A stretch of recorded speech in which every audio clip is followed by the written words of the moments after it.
Hello السلام علیکم، میں عباس برمانی اور آپ دیکھیں بچے انجوائے کر رہے ہیں ٹیوب ویل کے حوض میں۔ یہ ٹیوب ویل چلنے کی آواز آئے یہ گھروں سے نکل کے دوڑ پڑتے ہیں۔ اب یہ حوض اچھا خاصا حوض ہے، یہ چھوٹا سا سوئمنگ پول ہے۔ یہ جناب شہری بابو ہے، یہ ڈر رہا ہے، باہر بیٹھا ہوا ہے ابھی۔ یہ بڑا جنونی ہے سلال خان، یہ دوڑ دوڑ کے اس میں جمپ لگاتا ہے، اچھل کود کرتا ہے۔ ایک ادھر سے یہ جمپ کرے گا۔ اور یہ صوفیہ کو بھی بڑا شوق ہے نہانے کا۔ ادھر وہ چھوٹا نوروز بیٹھا، موٹر پمپ ہو تو وہ اس کا پانی اپنے اوپر، ٹیوب لگی ہو تو پانی اپنے اوپر ڈالنا شروع کر دیتا ہے۔ یہ اسے بالکل چین نہیں آتا، اس کی بھاگ دوڑ جاری ہے، پھر بار بار جمپ کرے گا۔ یہ ہے کہ اس میں بچے سوئمنگ سیکھ لیتے ہیں، ڈائیونگ وغیرہ سیکھ لیتے ہیں، جو آئندہ آپ کو زندگی میں کام آتے ہیں۔ یہ ولیج میں ہوتی بھی نہیں ہے۔ آپ تو جاؤ اندر تو اتار لے شرٹ۔ نوروز صاحب پھر جمپ کرنے کے موڈ میں ہیں۔ یہ میرے بھائی ہیں حسن، اور حسن سے میں نے ریکویسٹ کیا کہ آپ جب تک بچے نہا رہے ہیں پانی یہاں کھڑے رہیں پانی کے اندر، کسی کو ہونا چاہیے کوئی لائف گارڈ کے طور پہ۔ اب ہمارے یہاں ایسے ہوتا ہے نا، آپ عموماً خبریں پڑھتے ہیں دریاؤں پہ، نہروں پہ، خاص طور پہ عیدوں کے موقع پر کہ جناب اتنے لوگ ڈوب گئے، اور اس کے بعد جو حکومت کرتی ہے وہ ہے کہ دفعہ 144 لگا کے نہانے پہ پابندی، تیراکی پہ پابندی۔ اب ہمارے یہاں ایک وزڈم، ایک بصیرت، ایک دانش وہ نہیں پریویل کرتی۔ مطلب ہر مسئلے کا حل بین کر دو، ٹک ٹاک بین کر دو، یوٹیوب بین کر دو، اور نہانا بین کر دو۔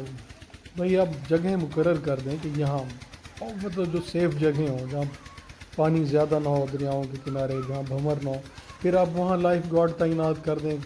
اب ایک لائف گارڈ کی کتنی تنخواہ ہوگی؟ اب وہاں لائف گارڈ ہونے چاہیے۔ اور پھر ایسے موقعوں پہ خاص طور پہ جو لوگوں کا ہجوم زیادہ ہوتا ہے عیدوں کے موقع پہ، تو وہاں ذرا زیادہ آپ بڑھا دیں۔ اب وہاں بوٹس، لائف بوٹس وغیرہ رکھیں، پھر لوگوں کو ساتھ وہ لائف جیکٹس کی پابندی ضروری کریں۔ چیزوں کو سدھارنے کی بجائے ہم اسے بین کر دیتے ہیں۔ یار جناب یہ بھی اب جمپ لگانے لگے ہیں۔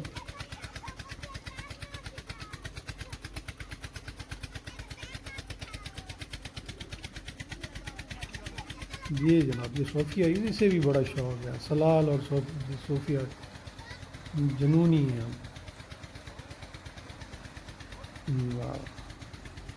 اچھا ہے منظر، پانی کے گرتا ہوا پانی ہے۔ یہ کھال چھوٹی سی ندی بن جاتی ہے۔ یہ اللہ کی بہت بڑی نعمت، جہاں نہیں ہے ہم دیکھتے ہیں جہاں 300 400 فیٹ گہرائی پہ ہے پانی، وہاں لوگ بیچارے بہت تنگ و پریشان پینے کے لیے دور دور سے لا رہے ہوتے ہیں۔ اور جو ہمارے دامان کا علاقہ ہے جہاں تالابوں میں، ٹوبوں میں پانی جمع کیا جاتا ہے، جیسے روہی ہے، چولستان، دامان، تو یہاں اللہ کا کرم ہے کہ پانی سب سیل واٹر نزدیک ہے۔ یہاں تو خیر کوئی ضرورت سے زیادہ نزدیک ہے، کوئی سیم زیادہ علاقہ بھی ہے ہمارا، تو وہ بھی ایک بیماری ہے، لیکن بہرحال اس کا بڑا شکر ہے اللہ پاک کا۔ تو یہ جناب بچے انجوائے کر رہے ہیں، زندگی کو ایسے ہی گزارنا چاہیے، زندگی کی طرح ہنس کھیل کر۔ تفریحات بہت ضروری ہیں، مختصر زندگی ہے، اس میں بھی آپ گھٹ گھٹ کے کڑ کڑ کے بندہ یہاں سے چلا جائے اس دنیا سے، تو وہ بھی کیا۔ ہر حال میں خوش رہنا چاہیے اور کوشش کرنی چاہیے، خوشیاں اپنے لیے بھی دوسروں کے لیے بھی۔ خوش رہیں، سلامت رہیں، ہمارے ساتھ رہیں۔ Thank you very much. اللہ حافظ، خدا حافظ، بائے۔